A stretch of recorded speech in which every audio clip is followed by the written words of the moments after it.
좋으신 하나님 아버지 감사합니다. 수요 저녁 예배를 저희에게 허락하여 주시고 이 예배 가운데 함께하여 주시니 감사드립니다. 주님, 저희들 이 세상에서 사는 동안에 마귀 사탄의 유혹에 넘어가지 않게 하여 주시옵소서. 시대를 분별하고 영들을 분별할 수 있게 하여 주시사, 특별히 이 시대에 말씀을 들고 들어오는 이단과 사이비가 있고 또한 악한 영들이 싸우니 주여 저들을 대적하여 물리칠 수 있는 영적 분별력과 힘을 허락하여 주시옵소서. 예수 그리스도의 이름으로 기도하옵나이다. 아멘. 예수님께서 이제 세례 요한에게 침례를 받으신 후에 요단강에서 광야로 가시게 됩니다. 세례를 받았다는 것은 세상과의 그 구분이 됐다는 거 아니겠습니까? 근데 세례 받고 나면 성령이 충만하면 그 다음부터는 고생 끝, 행복 시작이 될 거라 생각했는데 이게 이상해진 겁니다. 성령의 충만함으로 인해서 광야로 갔다는 겁니다. 근데 광야에 누가 있느냐? 마귀가 있는 겁니다. 그 마귀가 예수님을 기다리고 있습니다. 그곳에서 인간의 한계에 도전합니다. 40일 동안 금식을 하십니다. 이 금식한 후에 마귀가 나타나는 겁니다. 여러분, 금식하고 나서 아니면 교회 일을 한 후에 사단이 신방을 올 때가 있습니다. 마귀가 찾아오는 겁니다. 생각해 보십시오. 세례를 받았습니다. 그 세례 받은 사람이 누굽니까? 세례요한으로부터 받은 예수님이 그 물세를 받고 성령의 충만을 받아서 광야를 갔더니 광야에서 금식한 후에 마귀가 또 찾아오는 겁니다. 우리는 성령 세례 받고 또 물세례 받고 성령으로 충만하면 사단이 가까이 오지 못할 것이라고 생각하는데 그렇지가 않습니다. 40일 금식을 했으면 정말 대단한 겁니다. 모세도 시내산에서 40일 동안 금식을 한 후에 십계명 돌판을 갖고 내려왔습니다. 근데 마귀가 와서 이야기를 하는 겁니다. 이 마귀가 예수님을 찾아서 이야기합니다. 내가 만일 하나님의 아들이거든 이 돌들을 명하여 떡이 되게 하라. 40일을 굶으면요 정말 제정신이 아닐 것 같아요. 정신이 하나도 없어요. 너 초능력 있지 않니? 네가 하나님의 아들이라고? 하나님의 아들이고 한번 증명해봐. 네 문제 먼저 해결해봐. 돌이 떡이 되게 해서 먹어봐. 예수님 하실 수 있습니다. 마귀가 예수님을 시험하는 거죠. 예수님께서 말씀하시죠. 신명기 8장 3절 말씀입니다. 기록된 바 사람이 떡으로만 살 것이 아니니라 하였느니라. 금식한 후에 떡이 얼마나 갈급하고 필요할까요? 하지만 예수님께서는 사람이 떡으로만 살 것이 아니다. 하나님의 입으로 나오는 모든 말씀으로 살 것이다 라고 이야기하는 겁니다. 이 세상에 살면서 떡만 추구하는 사람들은 동물 같은 삶을 살게 됩니다. 동물들의 특징이 뭡니까? 그냥 시간만 있으면 먹습니다. 그리고 생식하고 번식하는 것 외에는 없습니다. 사람은 떡으로 먹고 사는 것 외에 영적인 존재이기 때문에 예배합니다. 그리고 하나님 앞에 찬양과 기도 가운데 하나님의 말씀을 듣고 그 말씀대로 살려고 노력하는 영적인 존재일 수밖에 없습니다. 배가 고프다고 해서 사단의 유혹에 넘어갈 수가 없는 겁니다. 1차 관문을 통과한 겁니다. 인간에게 있어서 가장 중요한 게 먹고 사는 문제입니다. 근데 예수님은 이 먹고 사는 문제의 건너편에 하나님의 음성, 하나님의 말씀을 보고 계셨던 겁니다. 영적인 사람인 거죠. 이 세상에는요, 영적인 사람과 영적이지 않은 사람이 있는 거죠. 그리스도인들에게 하는 가장 나쁜 욕 중에 하나가 마치 영혼이 없는 사람 같다라는 말이 가장 정말 나쁜 욕 아닐까요? 사람이 살아 있습니다. 움직입니다. 활동합니다. 근데 그 안에 뭐가 없다고요? 영혼이 없는 사람. 영혼이 없어요. 그냥 먹고 살고 이 세상에서 재미, 향락, 명예와 권력과 힘만 자랑하는 동물적 삶을 사는 사람들이 있습니다. 하지만 영적인 삶을 추구하는 사람들이 있습니다. 먹고 사는 문제 물론 중요합니다. 무시하자는 얘기도 아니고요. 그냥 대충 넘어가자는 얘기 아닙니다. 그거 이상으로 중요한 게 뭘까요? 사람이 떡으로만 사는 것이 아니라 플러스 하나님의 입으로 나오는 모든 말씀으로 산다는 겁니다. 마귀는 영적인 문제를 이야기하는 것이 아니라 세상에서 먹고 사는 문제만 갖고 들이대는 것이 아닐까요? 두 번째, 마귀가 또 예수님을 이끌고 올라가는데 그 높은 곳에 올라가서 순식간에 천하 만국을 보이는 겁니다. 순식간이라는 얘기는 환상 가운데 마귀가 예수님의 눈앞에 보이는 세상을 전개하는 거죠. 온 천하 만국을 다 보이는 거예요. 지금 우리나라뿐만 아니라 전 세계가 유엔이란 그 어떤 단체의 회원국으로 되어 있지 않겠습니까? 작년 재작년 통계인가요? 유엔에 가입한 나라보다 세계보건기구에 가입한 나라가 더 많습니다. 나라마다 또 차이가 있어서 그런지 유엔에 가입 안 하는 나라도 있답니다. 하지만 세계보건기구는 가입했다는 거죠. 194개국, 뭐 200개 나라라고 치자고요. 이 모든 나라를 다 보여주는 겁니다. 왕궁도 보여줬을 거고요. 대통령궁도 보여줬을 거고요. 수상들이 생활하는 그런 곳도 다 보여줬을 거예요. 세상에서 제일 부자들이 제일 잘 사는 향락, 호텔로 치면 아랍에미레이트라고 하나요? 그곳에 있는 정말 하룻밤에 잠만 자는 그 비용만 해도 수백, 뭐 천만 원대 가까이 되는 그런 호텔도 있습니다. 그 실내 안에 장식이 다 황금으로 되어 있어요. 그걸 다 보여주는 거예요. 이 시대 가장 좋은 걸 다 보여주는 거예요. 권력과 명예를 다 보여주는 거예요. 또 돈도 보여주는 거예요. 그러면서 이렇게 얘기하는 거죠. 이 모든 권위와 그 영광을 내가 내게 주리라. 이것은 내게 넘겨준 것으로 내가 원하는 자에게 주리라. 마치 마귀가 하나님처럼 이야기하는 겁니다. 이게 다 나한테 넘겨왔다는 거예요. 넘어왔다는 거예요. 근데 이 넘어온 거를 내가 너한테 줄 테니까 어떻게 하라고요? 내게 절하라는 거죠. 나를 경배하라는 거죠. 내가 원하는 자에게 준다는 얘기는 마귀가 원하는 자에게 이 모든 걸 준다는 겁니다. 하나님께서 주시는 것 그 이상의 것은 아니겠지만 거의 준하는 걸 줄 수 있다는 거예요. 하나님도 우리에게 모든 복을 다 주십니다. 근데 마귀도 뭐라 그래요? 내게 준 권한이라는 거예요. 이 모든 권한을 내가 내게 주겠다는 거죠. 근데 이게 거짓말일 수도 있습니다. 마귀는 거짓말을 하는 사람입니다. 거짓말하는 영적 존재죠. 자기 게 아닙니다. 마치 하나님 것을 자기 것인 양 이야기하고 있는 거죠. 한 번만 전하십시오. 그럼 내가 당신이 원하는 거 다 해주겠습니다. 세상에 권력을 원하면 권력을, 명예를 원하면 명예를, 돈을 원하면 돈을 주겠습니다. 아니 그 이상 그 어떤 거 원하는 거 내가 다 줄 테니까 마귀인 나에게 절하기만 하면 됩니다. 불복하라는 얘기죠. 보통 사람은 한복 불복하고 다 같이 큰일 납니다. 이거 혹독한 대가를 지불할 수밖에 없습니다. 이 세상 권세 잡은 자가 있는데 그게 마귀입니다. 물론 성경적으로 해석이 가능합니다. 마귀가 이 세상의 모든 권세를 받았다는 거죠. 땅에 내려와서 모든 것을 다 할 수 있는 능력을 가진 사단입니다. 그랬을 때 예수님께서 말씀하십니다. 기록된 바 주 너의 하나님께 경배하고 다만 그를 섬기라 하였느니라. 경배의 대상은 하나님입니다.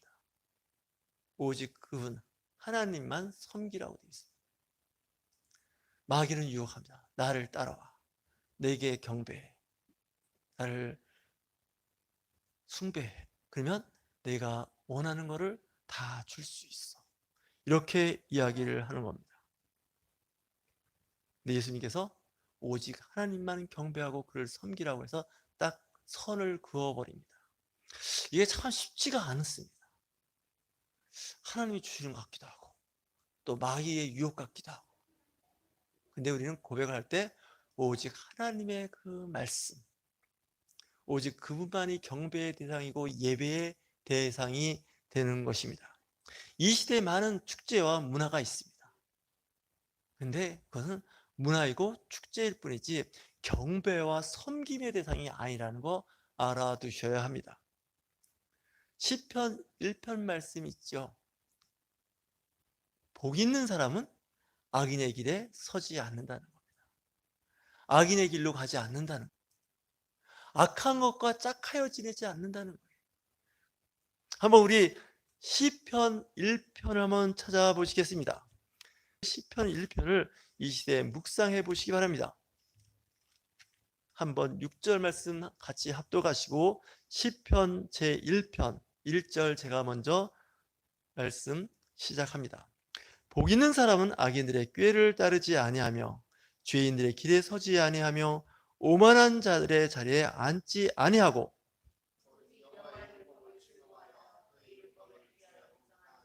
그는 시냇가에 심은 나무가 철을 따라 열매를 맺으며 그 잎사귀가 마르지 아니함 같으니 그가 하는 모든 일이 다 형통하리로다. 그러므로 악인들은 심판을 견디지 못하며 죄인들이 의인들의 모임에 들지 못하리로다.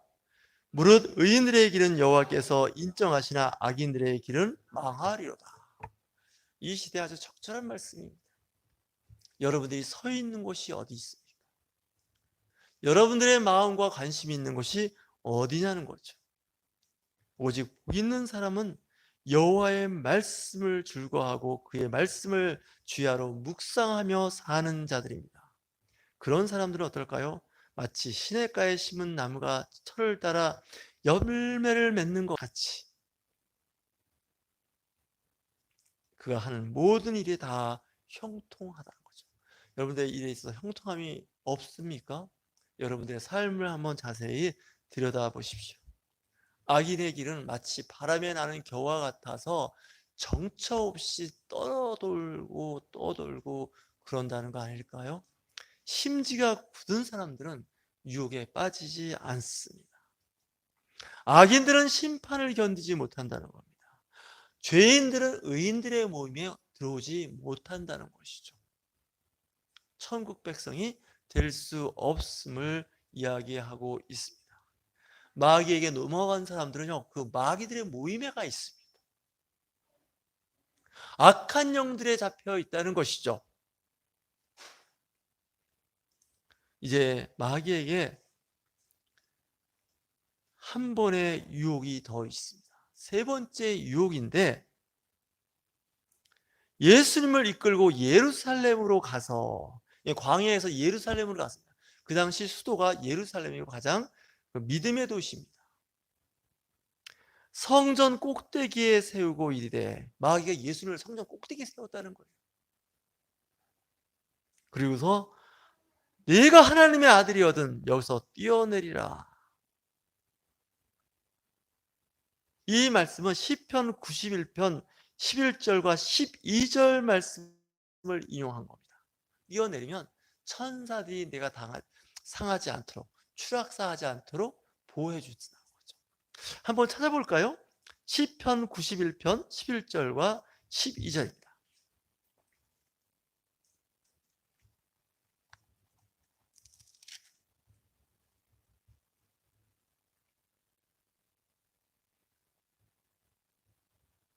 자, 10절에서 12절까지 세 절을 읽겠습니다. 10절, 11절, 12절 합독하십니다. 화가 내게 미치지 못하며 재앙이 내 장막에 가까이 오지 못하리니 그가 너를 위하여 그의 천사들을 명령하사 내 모든 길에서 너를 지키게 하심이라. 그들이 그들의 손으로 너를 붙들어 발이 돌에 부딪히지 아니하게 하리라. 이 말을 누가 했다고요? 마귀가 한 겁니다. 그러니까 마귀가 성경을 잘 알아요, 몰라요? 잘 압니다. 사이비 이단들의 특징이 뭘까요? 성경을 잘 인용합니다. 성경 말씀을 가지고 자의적으로 해석하는 겁니다. 성경 말씀은 누구나 다 읽을 수 있습니다. 근데 해석은 자의적으로 하면 위험해집니다. 마귀는 그걸 사람을 유혹한 데 씁니다. 성경 말씀, 생명의 말씀입니다. 많은 사람들이 성경 말씀입니다. 근데 그 해석에서의 문제가 발생한 거죠. 봐, 시편 91편에 어떻게 했냐면 너에게 화나 재앙이 내 장막에 가까이 못하고 또 천사들이 내 모든 길에서 너를 지키게 할 뿐만 아니라 그들의 손으로 너를 붙들어서 발이 돌에 부딪히지 않게 한다 그랬잖아. 맞아요, 안 맞아요? 맞습니다. 내가 사자의 내가 사자와 독사를 밟으며 젊은 사자와 뱀을 발로 누리라. 마가복음 16장 27절 예수님의 마지막 유언 아닙니까? 이게 다 시편에 있는 말씀을 예수님이 인용했는데 마귀도 성경 말씀을 인용하는 거예요. 성전 높은 데 올라갔다는 것은요, 교회의 최고의 자리에 올라갔다는 겁니다. 지금으로 이야기하면 교회의 최고 자리에 예수님을 올려놓는 거예요. 너 영적 지도자잖아. 이 시대에 우리나라 한국교회가 세계적으로 유명한 나라입니다. 기독교 제일 높은 자리에 올라가라는 거예요. 내가 하나님의 아들이냐? 하나님의 아들인 것을 증명해라. 그렇게 마귀가 유혹을 하는 거죠. 뛰어내려 봐. 뛰어내릴 수 있다면 네 용기와 다치지 않는 것에 대한 하나님의 보호하심을 내가 입증할 수 있을 것 같아 라고 합니다. 10절 기록되었을 때 하나님이 너를 위하여 그 사자들을 명하사 너를 지키게 하시리라 하였고 그들의 손으로 너를 받들어 내 발이 돌에 붙이지 않게 하시리라. 예수님을 시험하는 거예요. 여러분 그리스도인으로서 살 때 조심하십시오. 마귀들이 또 예수 믿는다면서 교회 열심히 다니잖아. 그러면 잘 살아봐. 잘 돼야지. 그리고 유혹을 하는 거예요. 맞아요. 근데 그것이 궁극적인 목적이나 목표가 되지 않는다는 거죠. 그냥 과정일 뿐이에요. 예수님께서 12절 말씀에 주 너의 하나님을 시험하지 말라 하였느니라. 딱 끝내버려요. 뛰어내릴 수 있어요. 다치지 않을 수 있어요.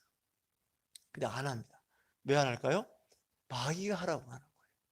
성경을 인용해서 마귀가 하라는 거예요. 그래서 조심하셔야 됩니다. 이게 사단의 음모인지 하나님께서 하라고 하시는 하나님의 말씀인지를 구분하지 않으면 나중에 땅을 치고 후회할 일이 생기기 때문에 그렇습니다. 이 세 번의 시험을 예수님께서 굶주린 후에, 굶주렸다는 건요, 굶주린 것뿐만 아니라 사회적으로 굉장히 힘들고 어려운 상황에 있다는 거죠. 광야에서 있었다는 것은 광야에서 굉장히 힘들게 살고 있는 거죠. 그랬을 때 그 광야에서 고생하는 사람에게 먹는 문제, 세상의 권력과 명예의 자리, 그리고 신적 권위, 이 모든 것을 갖고서 마귀는 다가온 겁니다. 마치 에덴 동산에서 아담과 하와에게 뱀이 속삭였던 것과 똑같습니다. 세계죠? 선악과를 먹는 날에는 내 눈이 밝아져서 라고 이야기를 하는 겁니다. 하나님과 동등하게 된다는 거죠. 보암직도 하다는 게 뭘까요? 눈의 안목의 정욕입니다. 먹음직도 하다는 게 뭡니까? 육신의 정욕입니다. 지혜롭게 할 만큼 탐스럽다는 얘기는 세상의 명예와 권력의 자리에 유혹이 있었다는 것이죠. 이 선악과를 따먹었다는 게 중요한 게 아니라요, 그 선악과가 내포하고 있는 게 있어요. 안목의 정욕과 육신의 정욕이 있습니다. 이생의 자랑이 있었던 거예요. 이거를 먹는 날에는 너희들은 정령 죽으리라, 이 말씀과 같다는 것이죠. 예수님께도 동일하게 나타난 것이죠. 첫 번째 아담이라는 사람은 실패했으나 예수 그리스도, 하나님의 독생하신 예수님은 이 세 가지 유혹을, 안목의 정욕과 이생의 자랑, 육신의 정욕을 십자가의 못 박음으로 인해서 예수님은 다시 부활의 영광에 이르게 되었다는 것입니다. 그런데 이 마귀가 완전히 떠난 게 아니라는 것을 알아두시기 바랍니다. 전에 영화 중에서 에어리언, 외계인이라는 영화가 있었습니다. 1탄, 2탄, 3탄, 4탄이 있었는데 그 영화들의 끝을 보면 항상 보면 어때요? 그 에어리언이 죽지 않습니다. 살아있어요. 살짝 살아있는 모습을 보여주고 영화가 끝납니다. 그리고 제2편이 또 나오고 제3편이 나와요. 에어리언이 죽었을 거라 생각해요, 사람들은. 근데 어디인가 숨어서 살아있다는 거예요. 우리가 마귀의 시험을 이겼다 해도 그 마귀가 완전히 떠나간 게 아니에요. 어딘가 숨어 있어요. 또 기회가 있으면 나타납니다. 언제 나타났을까요? 예수 그리스도가 사역하는 가운데 중간중간 나타나기 시작합니다. 예수님이 사역할 때 말씀을 갖고 사는 유대인들과 그 중에 서기관 바리새인들이 예수님을 죽이려고 합니다. 말씀을 갖고 사는 그들 가운데 누가 역사했다고요? 사단이 역사하더라고요. 예수님의 사역을 회방하는 거예요. 나중에 빌라도 총독 앞에 섰을 때 또 사단이 나타나지 않겠습니까? 가룟 유다가 마지막 만찬 그 식사 자리에서 사단이 그의 마음속에 들어가는 거죠. 마귀는 완전히 떠난 게 아닙니다. 이 광야에서 3번의 그 유혹 패스했다고 될 문제가 아닌 거죠. 우리 그리스도인들이 세례받고 성령 충만을 받아도 늘 사단의 유혹에 넘어갈 수 있다는 겁니다. 유혹받고 미혹받는다는 거 아닐까요? 마귀가 모든 시험을 다 한 후에 얼마 동안 떠나니라. 이 누가복음의 그 기자는 살짝 그 사단의 역사함을, 일함을 남겨두고 있다는 거 여러분들 명심하시기 바랍니다. 영적으로 깨어 있어야 됩니다. 영적으로 분별할 수 있어야 됩니다. 사단은 지금도 그 먹는 문제를 해결해 주겠다고 나타납니다. 그리고 마귀가 또 천하만국 세상 것을 보여주면서 이것만 붙잡아, 나한테 한번 절해, 다 줄게, 이거 다 내 거야, 그렇게 유혹을 합니다. 그거 붙잡겠다고 붙잡았다가 패가망신하는 크리스찬들이 1명, 2명, 3명이 아닙니다. 이미 이름 되면 알만한 사람들이 많습니다. 정직하지 않은 방법, 그런 방법으로 유혹에 넘어갔던 사람들입니다. 교권이라고 그러죠. 교회의 권력입니다. 영적 그 권력, 그 명예의 자리에서 또 넘어간 사람이 1-2명이 아닌 게 됩니다. 뛰어내렸더니 천사가 그의 발을 보호한 것이 아니라 떨어져서 추락해서 사망한 거 아닙니까? 온몸에 창자가 터져서 바깥으로 나오는 거죠. 가룟 유다가 어떻게 죽었을까요? 사도행전 1장에 보면 그가 목매달아 자살한 후에 떨어져서 배가 터져서 창자가 다 흘러나왔다고 성경은 기록합니다. 이 배는요, 욕심을 이야기하는 거 아닙니까? 욕심을 부린 즉 죄를 짓고 죄를 지은 즉 사망에 이르렀다는 겁니다. 우리 한번 사도행전 1절을 보면 이 누가가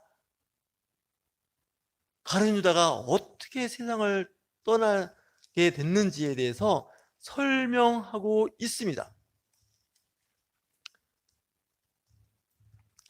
한번 우리 같이 그 가룟 유다가 어떻게 죽었을까요? 왜 가룟 유다가 그렇게 표현이 될 수밖에 없었을까요? 사도행전 1장 18절 같이 읽습니다. 가로 열린 것부터 읽습니다. 이 사람의 불의한 사고로 밭을 사고 후에 문이 곤두박질하여 배가 터져 창자가 다 흘러나온지라. 참 비참한 얘기 아닙니까? 예수님을 팔았습니다. 그 판돈으로 땅을 샀습니다.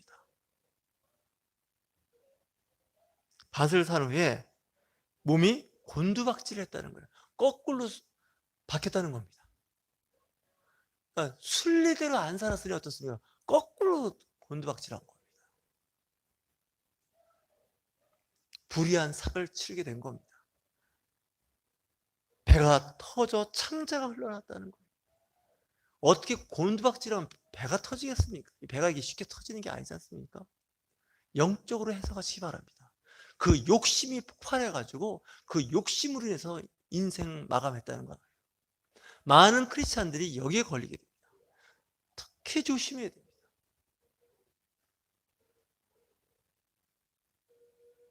유혹을 받는 자는 언젠가는 그 유혹 때문에 오늘 시편 1편과 또한 누가복음 4장과 사도행전 1장에 나오는 말씀을 잘 묵상해 보십시오. 지혜로운 자는 복 있는 사람입니다. 복 있는 사람은 지혜로운 사람. 악한 자리에 있지 않습니다. 교만하고 잘난 척하고 똑똑한 사람들끼리 모여서 뭔가 하는 쪽에 나타나지 않는다는 거예요. 오히려 하나님의 말씀을 주야로 묵상하는 가운데 있다는 거죠. 오늘 이 수요 예배 가운데 함께한 여러분 주님의 이름으로 축복합니다. 이 시간 세상에서 살고 있는 사람들이 있습니다. 비록 짧은 시간이지만 교회에서 예배하고 기도하는 가운데 주님의 말씀을 들을 때 하나님의 성령의 임재로 우리는 의인의 길에 있게 됩니다. 마귀는 늘 우리를 삼키려고 하고 있습니다. 때를 얻든지 못 얻든지 마귀는 우리를 유혹하려고 한다는 거죠. 기회만 있으면. 그래서 마귀에게 기회를 주면 안 됩니다. 사단에게 빌미를 주면 안 됩니다. 우리 옆에 계신 분들과 함께 서로 인사할까요? 마귀에게 틈을 보이지 맙시다. 마귀에게 빌미를 제공하지 맙시다. 다시 얘기해서 다시 합니다. 마귀에게 기회를 주지 맙시다. 또 한번 인사할까요? 마귀에게 나의 약점을 보이지 맙시다.